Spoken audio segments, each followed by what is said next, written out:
কে তুই আমাকে মারলো? নো, এর বিচার চিঙ্কু মাস্তান করবো।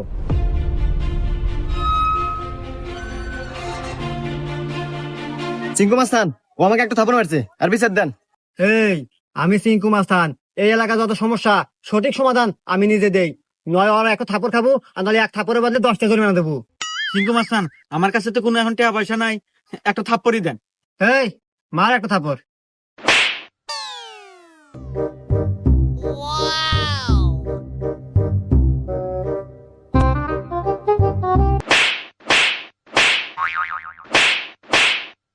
এই যে আমি এখান থেকে যাওয়ার সময় 85 টাকা পরে পাচ্ছিলাম, তো ভাবলাম যে এখানে খরচ করে দিই। এত ধরেন 30টা আপনি নেন আর 20 টাকা দিয়ে দিন, থাকে। হুমুন্দি কয় গিরা? 20টা আপনি রেখে দেন, আমার লাগবে না।